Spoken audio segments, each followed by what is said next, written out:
Buenas tardes, profesor.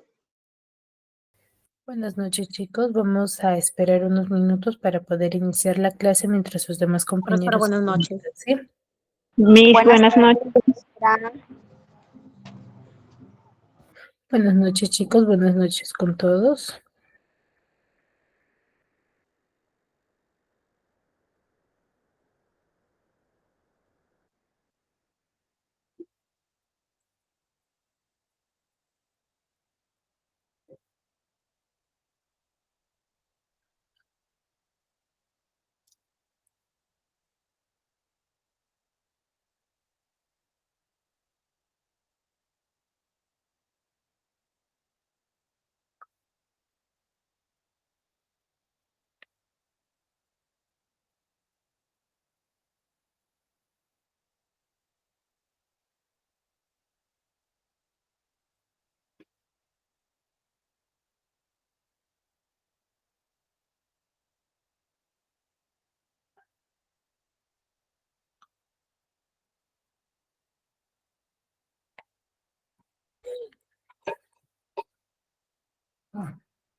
Buenas noches, estimados estudiantes.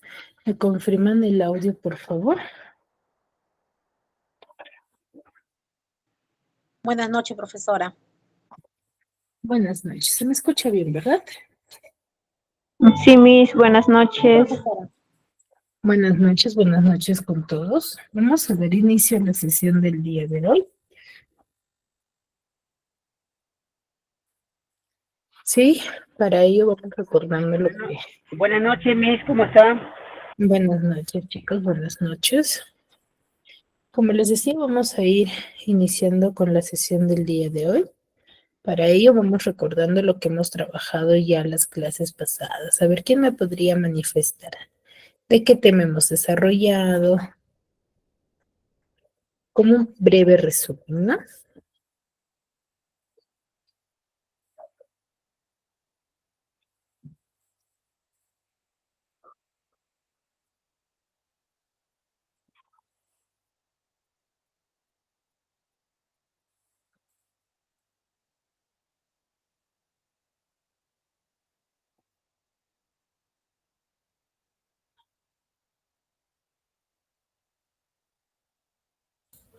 Profesora, hemos hablado sobre el neoclasicismo.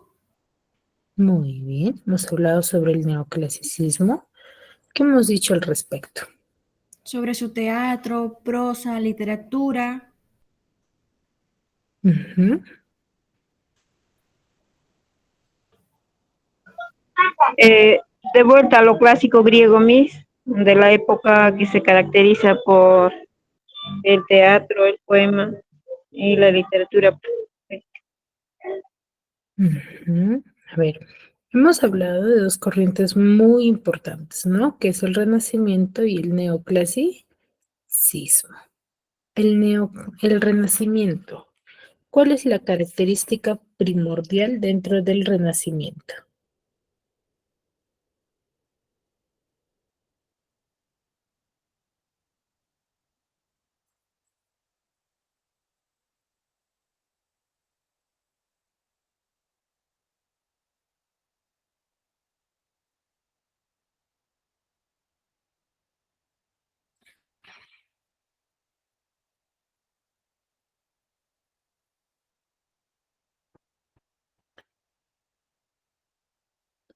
Angélica, levantaste la mano.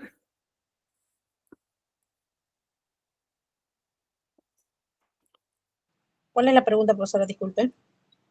¿Cuál es la característica primordial que va a diferenciar al Renacimiento? Profesora, yo quiero opinar. Ya, Bernaisha. Es, profesor, la recuperación de temas, aspectos propios de la cultura grecorromana, como la armonía, la mitología griega o la perfección de las proporciones como símbolo de belleza, profesor. Ujú. Muy bien, excelente. A ver, cuando nosotros hablamos del Renacimiento, la característica que va a distinguirla va a ser que el hombre va a ser el centro de atención y lo que va a predominar dentro de esta época va a ser la razón, ¿ya? La razón más que el sentimiento. Ahora, dentro del neoclasicismo francés, ¿a qué lo denominamos?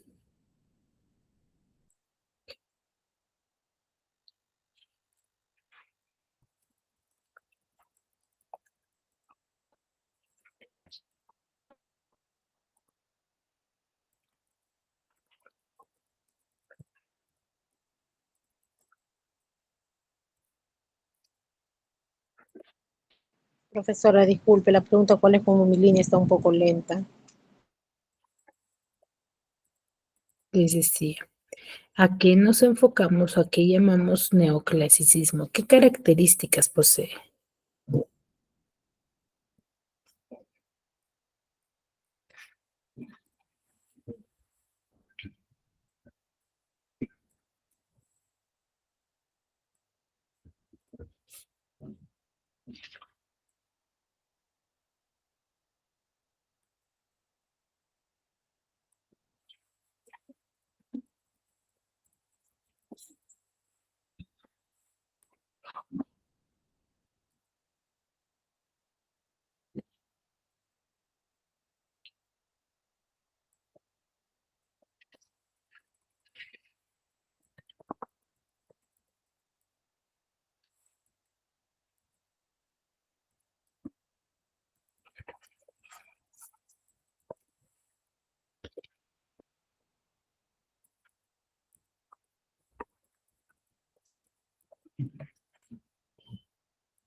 Chicas, ¿qué características posee el neoclasicismo?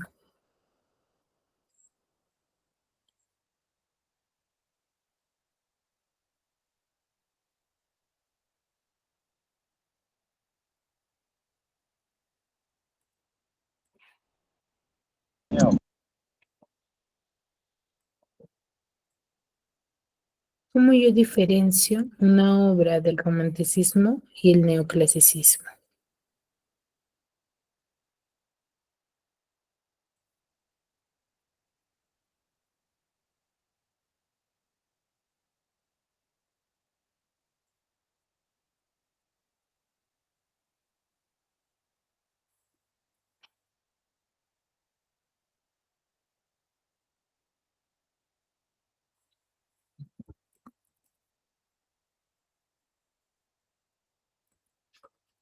Profesora,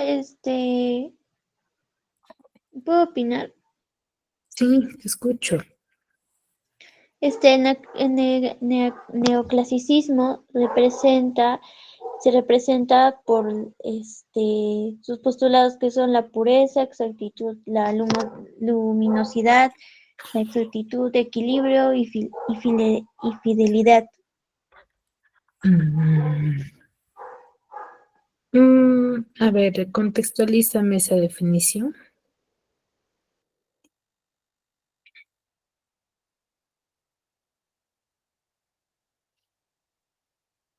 Que profesora, neoclasicismo es un arte, profesora, este, que es equilibrado y tiene como lenguaje un vacío reitativo. Ujú. Ya. Mm, a ver, al igual que el Renacimiento, ¿cuál es la característica que predomina dentro del neoclasicismo? Miss, imitar a los ¿Sí? clásicos y predominar la razón sobre la imaginación. Muy bien, la imitación a la literatura clásica, ¿ya? Donde su forma o técnica del desarrollo de este tipo de arte va a ser predominante, ¿sí? Una, una orientación moralizante y didáctica de la época, ¿ya? Donde la mayoría de manifestaciones literarias se va a desarrollar, ¿sí? A través de la fábula y el teatro, ¿ya? Son dos manifestaciones muy importantes. ¿Quién es el máximo representante de esta época o qué obra? ¿De qué obra hablamos? ¿Eh? Molière con la obra de Tartufo, ¿ya?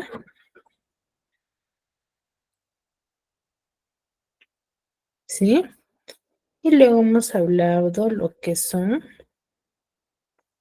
la obra de El sí de las niñas. Hemos hablado, ¿verdad? Del sí de las niñas. Sí, profesora. Sí, ¿no? De Leandro Fernández de Moratín, que es una manifestación teatral que va a pertenecer dentro del neoclasicismo español.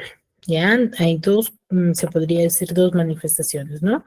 Neoclasicismo francés y neoclasicismo español, con la obra El sí de las niñas.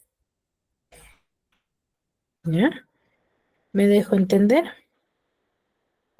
Sí, profesora. Sí,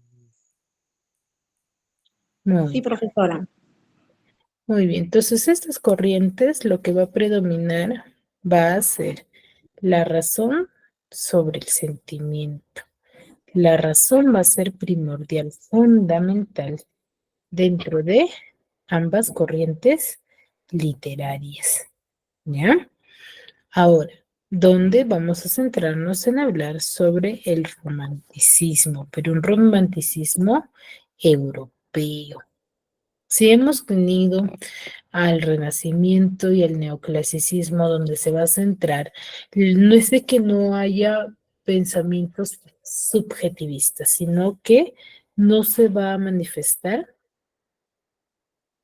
de una misma forma, ¿cierto? Donde va a predominar siempre va a ser la razón. Y el predominar la razón lo va a hacer diferente, ¿no? Lo fundamental para ellos va a ser lo intelectual, lo razonable, lo consciente. ¿Dónde vamos a tener al romanticismo? ¿Ya? El romanticismo. ¿En qué se centrará el romanticismo?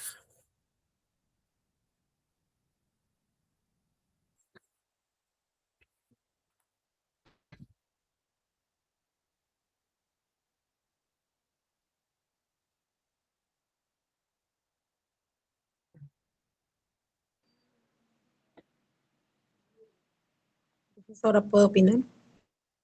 Sí, claro. El romanticismo en el movimiento cultural que se opone a los principios característicos de la Ilustración. Ujú.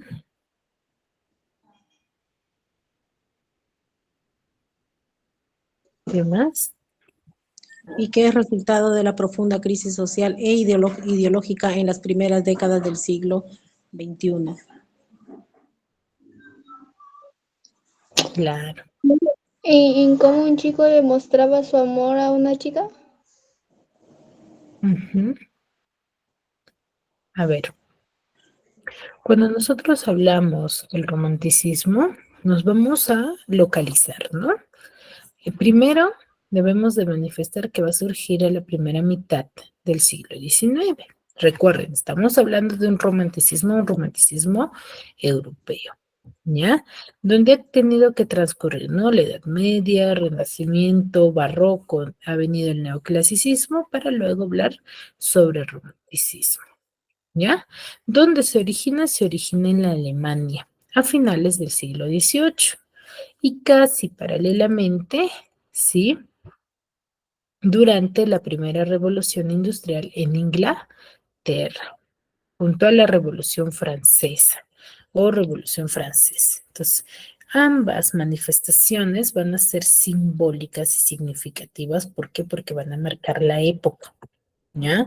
Van a marcar la época en su manifestación, ¿ya? Y va a haber una consolidación del capitalismo y la industrialización, ¿ya? La industrialización dentro de la época, donde la filosofía idealista alemana de Fichte, de Schelling y Schlegel van a marcar la época, ¿ya?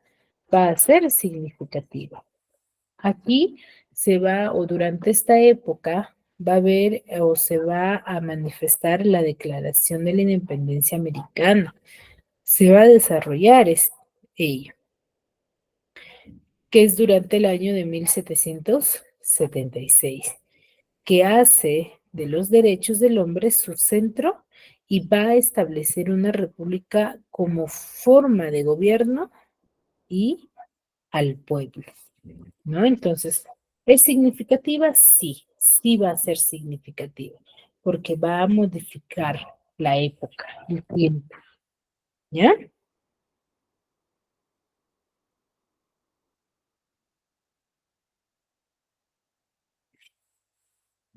¿Hasta ahí todo claro? Sí, profesora. Muy bien. Sí, Ahora, profesor. Sí,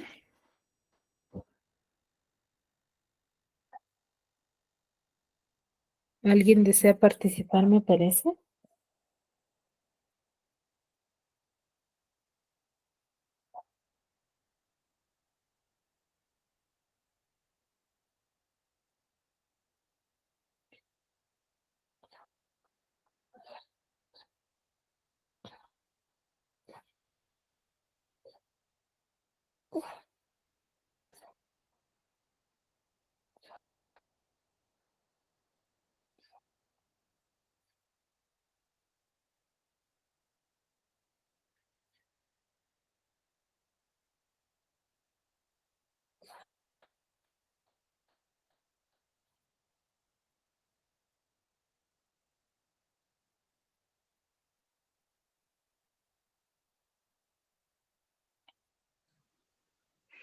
Bueno, parece que nadie. A ver, entonces les decía, ¿no? El romanticismo o toda corriente literaria se le va a considerar como un movimiento artístico-cultural que se va a oponer a los diversos preceptos del neoclasicismo, ¿no? ¿Qué quiere decir preceptos? A la forma de pensamiento del neoclasicismo. ¿Ya? Recuerden que van a ser paralelamente en Alemania e Inglaterra, casi al mismo tiempo, ¿no? Se le considera como un movimiento cultural asociado a la libertad, ¿ya? Porque sabemos muy bien que el romanticismo tiene un pensamiento, una ideología subjetivista, donde se va a dejar de lado o se va a manifestar de alguna otra forma con un pensamiento irreal, ¿no? Muy fantasioso, o se consideraba ello. Entonces, los escritores de esta época van a aprovechar dicha acción. ¿Para qué? Para determinar sí o manifestar los puntos de vista, ¿ya? Para determinar sus puntos de vista sobre la sociedad y la política o gobierno de esa época. ¿Sí? Entonces se va a manifestar de dicha forma.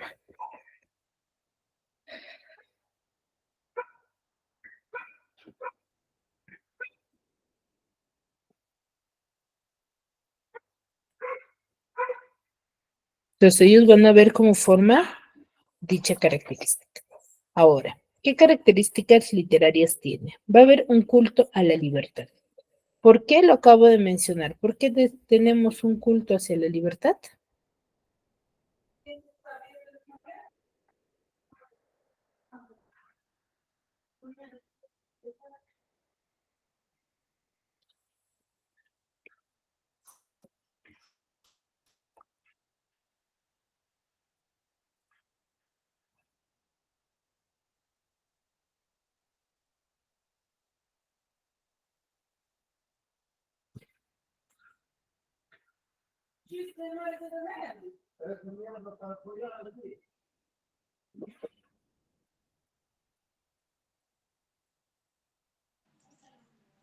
¿Cómo dijo profesora la pregunta?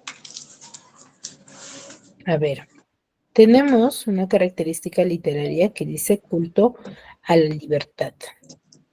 ¿Por qué mencionamos? Hace un momento les estaba mencionando. ¿Por qué decimos que hay un culto en la libertad en el romanticismo?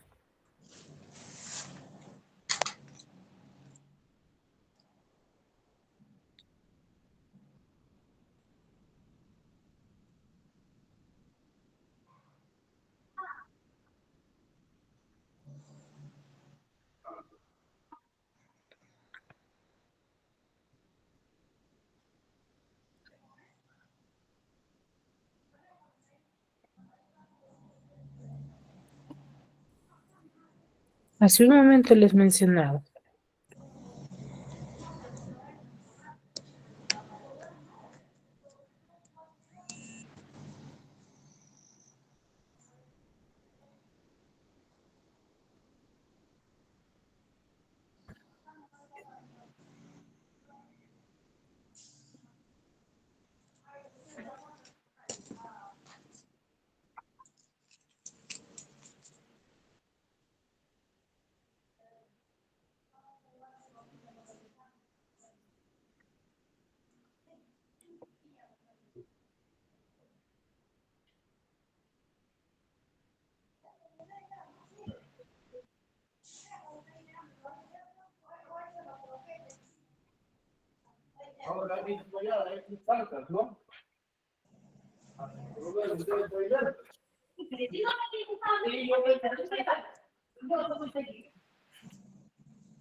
Chicas, lo acabo de mencionar.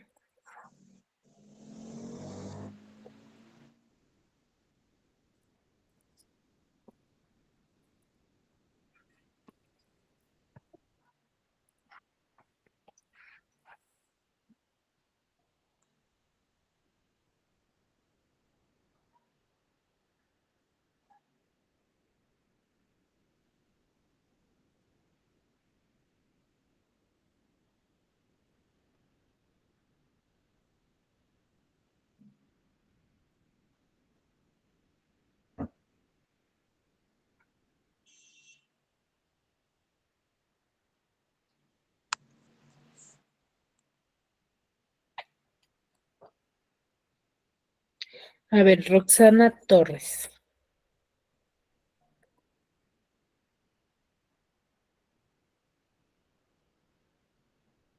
Sí, Miss. Roxana, hace un momento les explicaba. ¿Por qué diremos que hay función o hay un culto a la libertad?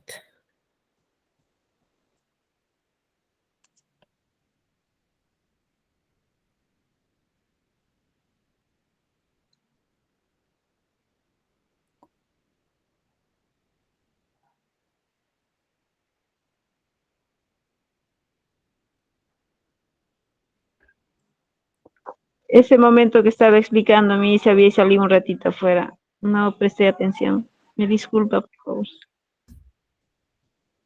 A ver, chicos. Hace un momento decíamos, ¿no? Que hay un referente culto a la libertad, ¿sí? ¿Por qué? Porque la sociedad de esta época consideraba que como era romántico, era subjetivista, la forma de pensamiento era irreal, ¿ya? Era irreal. Por eso hay un culto a la libertad. ¿Por qué? Porque los escritores van a usar esta técnica o esta forma para manifestar, ¿sí? Para manifestar, ¿sí? Su forma de pensamiento real. Pero no se les tomaba en cuenta porque consideraban que era algo subjetivo, ¿no? Algo irreal, fantasioso. Entonces, no, pues no, ellos usaban esta forma para manifestar su política, ¿ya? Va a estar lleno de subjetivismo, ¿por qué? Porque el mismo pensamiento lo manifiesta, ¿sí? La forma, la técnica lo manifiesta, ¿no? Subjetivista, ¿por qué? Porque va a estar lleno de fantasía e ilusión sus textos, ¿no? Acá como dice, ¿no? Fantasía y misterio, fuera de la realidad. Va a haber una atracción por el pasado medieval y una revaloración de lo nacional, ¿no? De su cultura. Y aspiración a un mundo superior. Ya, aspiración a un mundo superior, donde va a predominar lo fundamental, va a ser la razón, digo, los sentimientos más que la razón. ¿Ya? Va a haber un idealismo y evasión de la realidad, ¿no? ¿Por qué? Porque van a llenar de fantasía sus escritos. Entonces ellos de esta forma van a evadir la realidad, ¿ya? Van a evadir la realidad. Entonces, ¿dónde surge? Surge en Alemania, que se va a manifestar como la cuna del romanticismo, ¿no? Donde los principales teóricos del romanticismo alemán van a ser los hermanos Schlegel, Augusto Wilhelm von Schlegel y Friedrich von Schlegel, ¿ya? Entonces el romanticismo surge en Alemania, recuerden ello, con el nombre de un movimiento de Sturm und Drang, ¿no? Que significa, es una obra teatral que se va a desarrollar durante esta época, es por ello que al romanticismo se le va a dar este nombre, ¿ya? Se simboliza por la tormenta y pasión que se va a desarrollar durante esta obra, que va a ser formados en los años de 1770 por los jóvenes alemanes, donde el líder va a ser el filósofo Herder, ¿no? Que va a valorar lo folclórico, lo nacional, lo popular, en oposición al universalismo clásico grecolatino de la época, ¿no? En rechazo a ello. Se va a difundir o se va a manifestar. ¿Sí? Muy bien. Entonces, este movimiento Sturm und Drang, ¿sí? Que se le va a conocer al romanticismo alemán, que se desarrolla a finales del siglo XVIII y que él se va a deber a la obra teatral, ¿no? De Friedrich Schiller, donde va a hacer esta obra teatral se va a significar la oposición contra lo racional, la ilustración, ¿no? Donde estos poetas van a valorar los ideales de ensueño y misterio, así como los lados ocultos del alma. Ya su interés se va a centrar en la historia, ¿no? Las tradiciones de los alemanes y los diversos legendarios de su cultura. ¿Ya? Entonces, su interés se centra en ello, ¿no? En las tradiciones de los alemanes, ¿no? En la revaloración de lo nacional, donde los principales representantes va a ser Friedrich Schiller y Johann Wolfgang Goethe, ¿ya? Hasta ahí, ¿todo claro?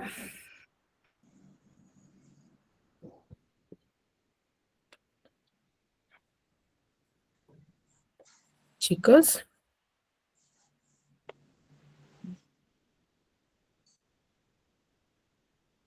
Sí, está claro.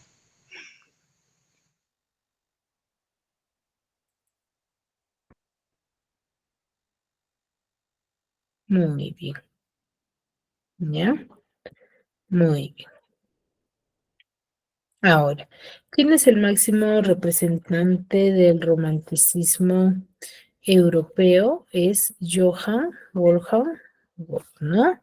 Un representante muy significativo de la época, donde nos va a dar a conocer las diversas manifestaciones literarias de la época, ¿ya?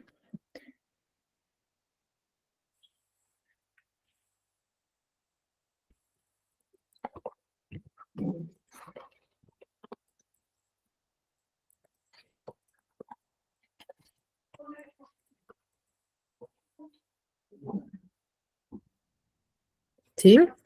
Ahora, Johann Goethe es un gran representante de la época donde va a manifestar una época bastante centrado en la facultad de la imaginación, ¿no? De lo ilusionativo de la época y una exaltación por las pasiones amorosas, ¿no? Él nos va a mostrar esta forma de ver o de mostrar el sentimiento amoroso, ¿no?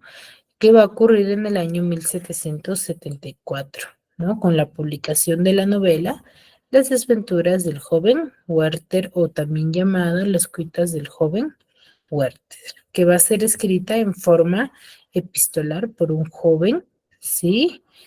Autor alemán de 24 años, ¿no? Quien era Johann Wolfgang Goethe, ¿no? Él es a muy temprana, o se le podría decir joven, él escribe esta obra y da a conocer los sentimientos más profundos que pasa el ser humano de esta época, ¿no?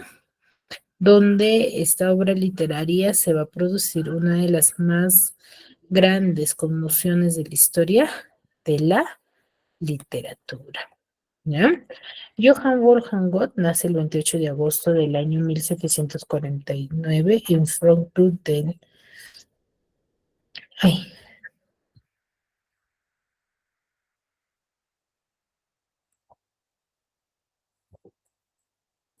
¿sí? En Frander, hijo de un funcionario del gobierno. Él muere el 22 de marzo de 1832. Él es prácticamente un artista completo, se podría decir, un manifestante completo, porque él es novelista, es dramaturgo, poeta, científico, geólogo, botánico, anatomista, físico, historiador de ciencias, pintor, arquitecto, diseñador, economista,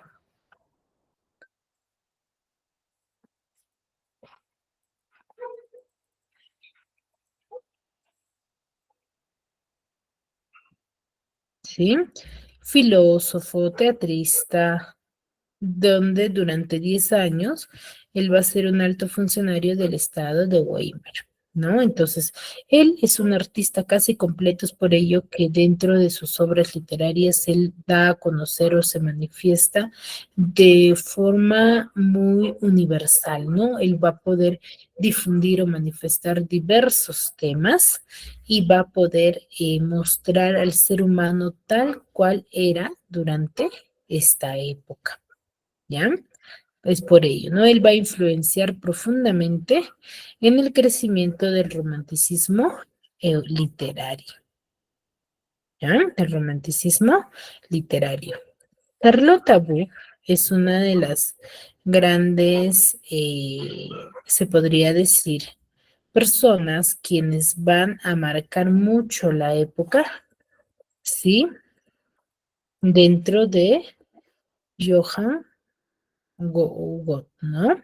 ¿Por qué? ¿Por qué va a marcar la época? ¿Por qué? Porque ella va a ser la musa inspiradora de Johann Wolfgang Goethe para plasmar sus historias, ¿no? En honor a ella, ¿no? Dentro de sus producciones tenemos la etapa romántica y una etapa clásica, ¿no? En la etapa romántica, sí, vamos a ver diversos dramas basados en historias legendarias, ¿no? Cómo el caballero medieval va a iniciar el drama de contenido nacional, ¿no? Recuerden que hay una revaloración de la nacional de la cultura alemana.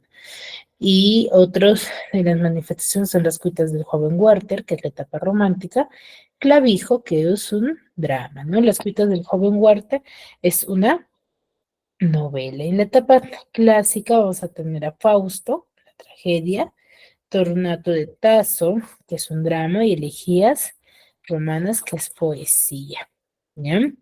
Dentro de sus etapas vamos a tener la etapa del Sturm la etapa clasicisma, y Goethe, el último clásico y el primer romántico.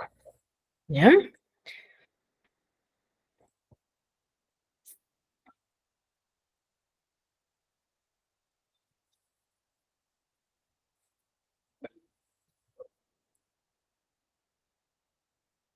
¿Hasta ahí todo claro?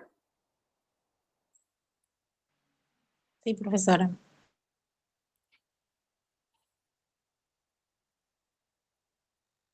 Sí, Muy bien.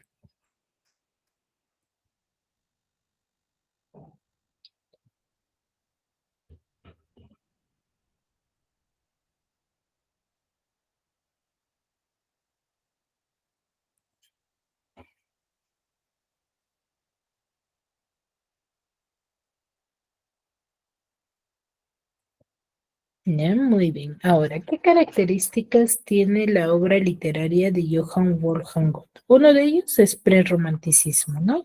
Que va a ser como el inicio, ¿no? El inicio del romanticismo y de esta forma de ideología de pensamiento. Se va a manifestar gran erudición en diversos temas artísticos y científicos por el mismo antecedente biográfico que tiene Johann Wolfgang Goethe. ¿Ya? Entonces se da diversos temas artísticos y científicos, porque él tiene un alto conocimiento sobre diversos temas, ¿no? Por eso se le dice erudito, conocedor, ¿sí? Se va a desarrollar también diversos géneros literarios como la lírica, lo épico, el teatro y la narrativa. Ya él en un inicio sabemos que él escribe a muy temprana edad, que es a la edad de 24 años, el cual él va a ser muy romántico y muy fantasioso, ¿no? Como todo pensamiento, quizás se podría decir juvenil aún. Ya con el pasar del tiempo, al ser ya un adulto, va a dejar de lado este ímpetu romántico, ¿no? De su juventud. Ya se va a dejar de lado. ¿Sí? Y se va a inspirar en temas tomados de la tradición griega y germánica. Recuerden que dentro de la ideología o tradición griega se muestra un pensamiento de guerra, ¿no? Donde se manifiesta diversas acciones referente a la guerra, ¿no? Entonces es muy distinto, muy diferente ahí, ¿ya?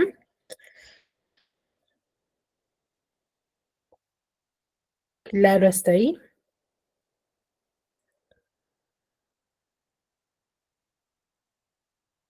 Sí, profesora. sí, sí, miss, todo claro. Muy bien. Entonces tiene diversas características, ¿no? Es prerromanticismo, la iniciación, se manifiesta gran erudición, gran conocimiento sobre diversos temas y dicha forma de pensamiento lo va a plasmar dentro de sus escritos, dentro de la literatura, va a desarrollar diversos géneros literarios como la lírica, lo épico, el teatro y la narrativa. donde al alcanzar ya una edad considerable, se va a alejar del ímpetu romántico de su juventud, ¿no? Ya no va a ser muy fantasioso, va a dejar de lado de ello. Y se va a inspirar en temas tomados de la tradición griega y germánica. ¿Ya? Aquí tenemos una pequeña frase, ¿no? Dice, está decidido, Charlotte. Deseo morir. Cuando leas esta carta, querida mía, la tierra fría ya estará cubriendo los restos rígidos de este infeliz, de este hombre desasosegado, que en sus últimos momentos de vida no conoce dulzura ni mayor don que hablar contigo. ¿No? Es una de las cartas que envía Werther a Carlota, ¿no? Que en la vida real es Charlotte, ¿no? Que prácticamente las escritas del joven Werther es una manifestación autobiográfica, ¿ya? Entonces, las escritas del joven Werther pertenece al género narrativo, donde su subgénero que forma parte del género narrativo es la novela. Su estructura va a ser epistolar, donde la obra va a estar dividida en tres partes, ¿no? Su primer libro, 39 cartas, y su segundo libro con 47 cartas. El editor al lector, durante sus últimos días de protagonista y sus últimas cartas, va a manifestar, ¿no? Donde su narración va a predominar la primera persona y su estilo va a ser poético y delicado. ¿Ya? ¿Qué características tiene esta obra? Va a haber predominio del estado anímico del protagonista, ¿no? Se va a mostrar tal cual era, ¿no? Cómo era el sentimiento ilusionar o ilusionativo, fantasioso de la época, ¿no? Cómo se manifestaba. Va a haber una abundancia de diversas reflexiones personales, ¿sí? Uso de contrastes, que quiere decir comparaciones, va a haber muchas figuras literarias como el símil y un entrelazamiento de historias, ¿no? Unión de historias, coherencia y una intertextualidad de que va a estar lleno de simbolismo y fetichismos, ¿sí? Exageraciones, recuerden ello. Su tema principal es la facultad de un amor imposible. Dentro de ello vamos a tener los temas secundarios como el suicidio, la pasión, el escapismo, la naturaleza, la libertad, el convencionalismo social, la angustia, la desesperanza, la muerte, van a ser temas secundarios de la época, ¿ya? El tema principal, la fatalidad de un amor imposible, y temas secundarios diversos que van a formar parte del transcurso de la historia. Tenemos personajes principales como Werther, Carlota, que a raíz de ellos va a girar la historia, ¿no? Secundarios tenemos a Alberto, a Juana, la señorita Vi, joven criado, ¿sí? Donde nos va a narrar, ¿sí? Esta historia nos narra los hechos fantasiosos de las cuitas, ¿no? De las cartas que Werther envía a Charlotte o Carlota, ¿sí? Donde es considerada como la primera novela romántica, ¿ya? La historia va a tratar sobre Werther, de un joven de 20 años, que escribe una carta a su íntimo amigo William, ¿no? Donde va a relatar los pormenores de un viaje a la ciudad natal de su tía. Allí, Werther se va a ocupar de unos trámites sucesorios e intenta zanjar las diferentes diferencias entre su madre y su tía. El cambio de aire a él le va a servir, ¿no? El cambio de rutina, de ciudad, ¿no? Ya que va a aprovechar para huir del amor de una muchacha, ¿no? De Charlotte, donde sus sentimientos no van a poder ser correspondidos. ¿Por qué? ¿Por qué? Porque ella ya estaba comprometida, ¿no? Pero los motivos del viaje se van a volver intrascendentes, ¿no? ¿Para qué? Para Werther. Si bien no disfruta particularmente de la ciudad, lo va a magnificar la naturaleza de sus alrededores, ¿no? Lo va a tener maravillado. Entonces, durante horas, él recorre el idílico paisaje donde va a leer los textos de Homero, ¿no? Y va a disfrutar de la arrebatadora belleza de los jardines, donde se va a asombrar con cada planta, con cada flor, con cada llamativa flor del jardín, ¿no? Que va a encontrar al costado del camino. Aunque Werther siempre va a tener o va a conseguir motivos para dibujar, ¿no? Su producción artística va a ser casi nula, ya que con la expresividad de naturaleza lo va a atrapar a él, ¿no? Donde de esa forma ya se va a ir haciendo conocido, ¿no? Entonces, en una hostería, junto a dos árboles de tilo, él va a disfrutar de una copa de vino y va a dibujar, ¿no? Aquí va a haber un campesino donde le va a hablar de su gran amor. Y lo interesante de esto es que el hombre se había enamorado de su ama, ¿no? Una viuda que no quiere volver a contraer matrimonio. Entonces Werther se conmueve ante la sinceridad de su amor, donde va a mandar cartas, ¿no? Cartas expresándole su sentimiento a Charlotte, ¿ya? A ver, vamos a ver un pequeño resumen sobre ello para determinar de manera más clara. Hoy veremos una de las obras más importantes del romanticismo. Aventuras del joven Vedder. Vedder es un joven sensible que, cansado de su ciudad, se va a Walheim, un pueblo que le brinda paz mientras se dedica a la pintura y a la lectura. En este lugar se siente feliz, rodeado por la naturaleza y por la sencillez de la gente.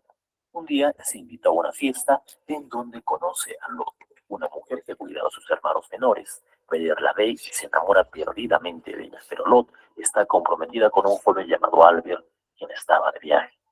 El joven enamorado frecuenta a Lot. En sus cartas habla de ella como un ángel y como una mujer perfecta. Albert regresa de su viaje. Vedder tiene una buena imagen de él y se hacen amigos, lo que permite que siga viendo a Lot. Su sufrimiento interno al no poder estar con Lot hace que se vaya del lugar a trabajar como diplomático. En estos pasajes describe al embajador con quien trabaja como una persona detestable, lo que provoca que Vedder renuncie. En su estadía se entera que Lot se ha casado con Albert. Vedder no puede olvidar a Lot y decide regresar a Walheim a visitarla. Ella ya está casada con Albert, quien lo trata fríamente. La relación se vuelve peligrosa y estos momentos son muy duros para él, pues no puede soportar que la mujer a quien ama no pueda estar con él. Lot finalmente le pide que se vaya. En un último encuentro antes de Navidad, ambos leen un poema de Ocean y en un arranque de pasión, Vedder besa a Lot. Ella accede unos segundos, pero después reacciona y le pide que se vaya. Al joven amante le consume la tristeza por no poder estar con su amada y decide que uno de los tres debe morir. Siendo él incapaz de matar a alguien, decide quitarse la vida. Antes de consumar su plan, escribe sus cartas de despedida. En ellas pide ser enterrado al borde de un camino y con el mismo traje con el que conoció a Lot. Luego envía a su criado con Albert para pedirle prestadas 2 pistolas. Vedder las recibe y les acaricia, pues Lot las había tomado antes. Finalmente, se pega un tiro en la cabeza, pero tarda en morir. Lot se desvanece al enterarse de esto. La obra termina con el entierro de Vedder, el cual no es oficiado por un cura por tratarse de un suicidio. Esta obra es una novela epistolar, es decir, está escrita mediante cartas que el personaje principal escribe a su amigo. Esto permite que el mensaje sea más intimista y se explore la tormenta de sentimientos desde la perspectiva de quien lo padece. La primera persona propia del género epistolar hace que una obra sea subjetiva. Vedder nos abre su mundo de pasiones, sufrimientos, reflexiones y confesiones a través de sus cartas. Al revisar la vida de su autor se puede notar claramente que se trata de una obra semi-autobiográfica. Vedder es el alter ego de Goethe, quien de muy joven se enamoró de una Lot real. Aunque claro, él no llegó al suicidio, pues este hecho está más bien inspirado en la decisión del autor suyo. Las desventuras del joven Vedder es una obra totalmente sentimental. Su carácter epistolar y subjetivo permite al personaje desbordar sentimientos. El encuentro directo con el personaje mediante la lectura de esta novela nos muestra lo desgarrador que puede ser el amor. Después de la publicación de esta obra y su rotundo éxito que lo llevó a ser uno de los primeros bestsellers conocidos,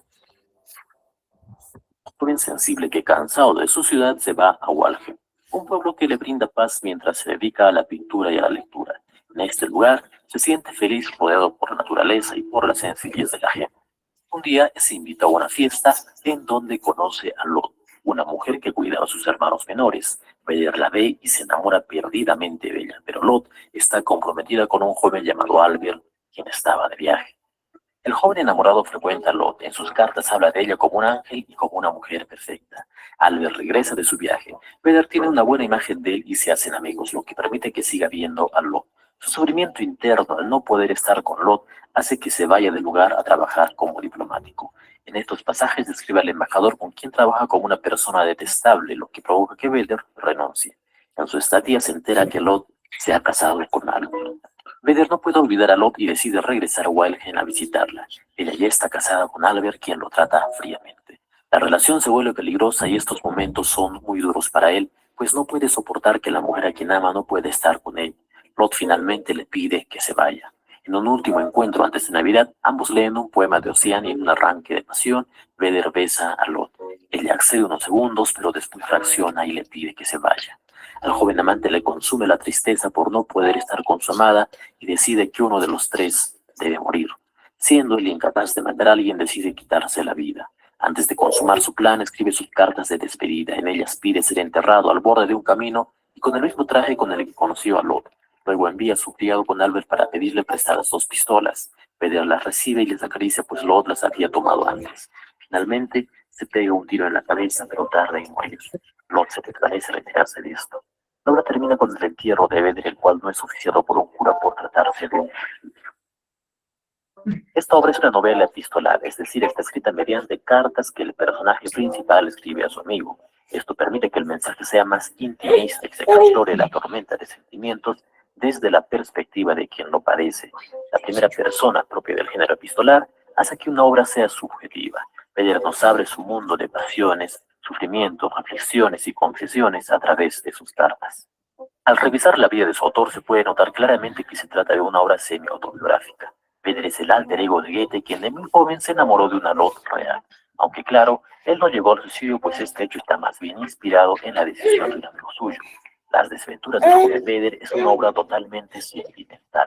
Su carácter epistolar y subjetivo permite al personaje desbordar sentimientos. El encuentro directo con el personaje mediante la lectura de esta novela nos muestra lo desgarrador que puede ser el amor.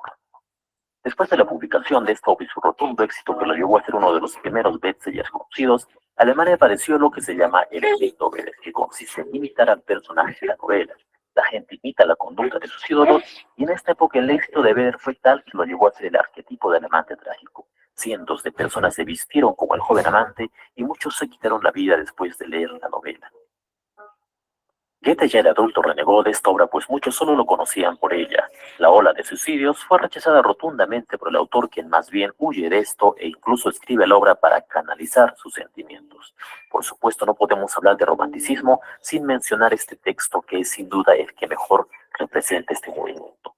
La naturaleza, la sencillez, la pasión y el amor trágico están contenidos en las dramáticas cartas del joven Vedder.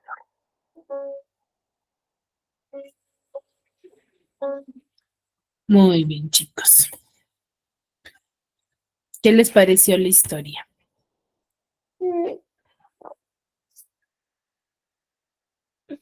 ¿Interesante? Sí, ¿verdad? Entonces, ahí nosotros vemos este arraigo por lo sentimental, por ese pensamiento subjetivista, donde se dan cuenta que con Werther lo que va a predominar va a ser el sentimiento, más que lo razonable. ¿Cierto o no? Sí, ¿verdad? Muy bien. ¿Dudas, consultas hasta aquí? Todo claro, profesora. ¿Todo claro? Acá mis. Muy bien, chicos. Todo claro, Miss. Muy bien. Entonces, de ello se trata, ¿no? Entonces, el sentimiento va a predominar, ¿sí? Muy bien, chicos. Si no tienen dudas, no tienen consultas, nos quedamos aquí y nos vemos en una siguiente clase. Cuídense mucho.